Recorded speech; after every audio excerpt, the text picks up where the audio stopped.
Well, hello, troopers. Right, so the rabbit hole that is airsoft continues. I've probably only been doing it for about about a month now. Not even been doing airsoft. I've just been buying airsoft products. I haven't even actually been to an airsoft field. Putting that to rights, I'm going to an airsoft field very soon.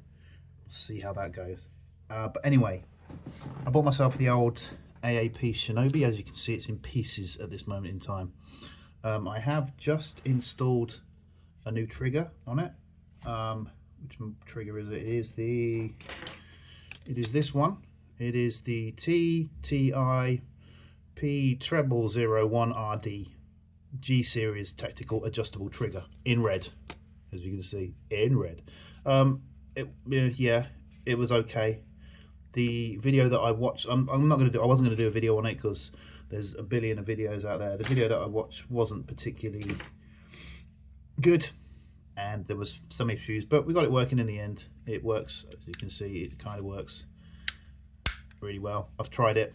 Weather's a bit dodgy out there today. It's not good for gas guns, but yeah, it seems to be working okay. Okay, so now we've got that done, we're going down the route of, because quicker trigger makes it a lot better, because the odd thing with the actual APP trigger is you've got this little tiny trigger guard thing that I've always found every time you're using it, it catches. So anyway, that's the old trigger, that's done. Right, so we're going down the route of short stroke kit. As you can see, I've already dismantled, because I don't want to dismantle. You're going to see the putting back together process. So the dismantling has already been done. Yeah, short stroke kit, not really sure. I'm not an expert on this stuff. You got these little tiny pieces. There's 3 of them. From what I can ascertain, or from what I can work out, if you fit all 3, the gun doesn't lock back when you're out of ammo. So I'm just going to start with 2. Let's get them out of there. I don't know if they're made of metal or plastic. They're little tiny alloy bits. They're all the same size, because I saw some old videos of these being done, and there's like a million different sizes. So these are all the same size, and I think you basically, if you want 3, you add 3. If you want 1, you add 1. If you want 2, so I'm going to go for 2. So we're going to put a purple, don't think it'll make any difference, on whatever this bit of the gun is called. I don't know, but it's this bit. You'll see it when I put it back together. I'm going to put 2 of those on there. Okay, so I think they're on the right way. So if you imagine, that's the shape of the piece, and that's the shape of the end of this piece. Okay, so and that goes in here, or slides in here. Okay, like that, and that's going to sit nicely because they're ridged at the bottom. Then obviously you've got your spring. This spring, firing spring, I would imagine, don't know. That has to be put in once you've got that on, and that's in there. Okay, then there's this bit. Once again, no idea what it is, but it goes in here. Slides in there. Oh, sorry, there's another spring somewhere. Or there was another spring. There's another spring. Problem is I've got a black board here and I can't see black things on here. So, spring. Where did that spring go? Spring went on there, I think. Spring went on there. And then that goes in somewhere.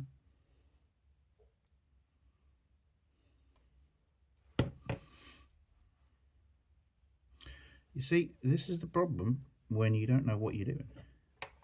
Let's leave the spring out for now and work out where this thing goes, because it's got to go in here somehow. There we go. So that goes in there, and the spring went in there, I believe.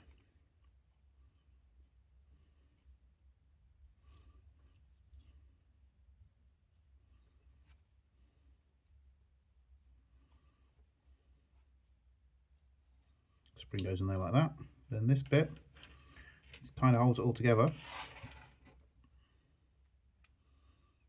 Goes in there, pushes against all the springs, I'm assuming. and then you screw that down.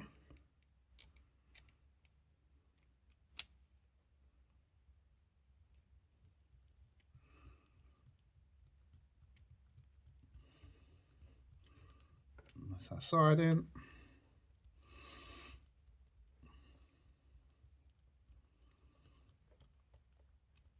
And that's that side in. There you go, we still have one piece left out there. And obviously that should help with, anyway, we'll put it in the, we'll put it back in the weapon and see what happens, because I've really got no idea. So that slides in the back, because that's the bit that you pull back. Once again, I have no idea. I just put these things together and have fun with them. Okay, so it's obviously the sight that keeps that in place. So that's just simple, straight on there. And the 2 hex screws. Let's meet the little hexy. Which one is it? That one? No, that's too big. So we got another one. It's that one. That one. That's the beauty. So a little hex screw. There's 2 of them. Hold this in place.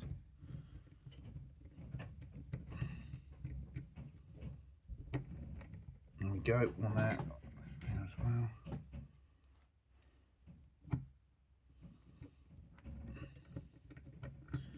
And that in there. So I'm assuming what this does is when you fire, it doesn't go so far back, and just enables you to fire off quicker shots, I'm assuming, but it's working, so that's a bonus for me. And we'll put this back on the rest of the weapon to become the gun itself. There you go. So that's that. I don't know. I'll have to go and put some BBs in it and see how we are, and see if it has made any difference, see if it makes it work. If you noticed, I put a little tiny weird suppressor on there at the front there. That's also from who was it? ITT Airsoft. I saw it on one of the O1s, not the C, but obviously this is the Shinobi. So there we go. That's how to fit that Waldo kit. Obviously taking it apart is the reverse of what I've done, so it's pretty straightforward and pretty simple. And it's only, well, I think that was like £8 for that, and I've got another spare one if I need to, and we'll see if it makes any difference. So this is my I don't even know what I'm saying. Yeah, so like, subscribe if you want to. I'm going to be doing some more idiot airsoft, because I've got no idea what I'm doing, really. I'm just having fun and enjoy myself. Yeah, so there you go. Get out there and do some airsofting. Bye now.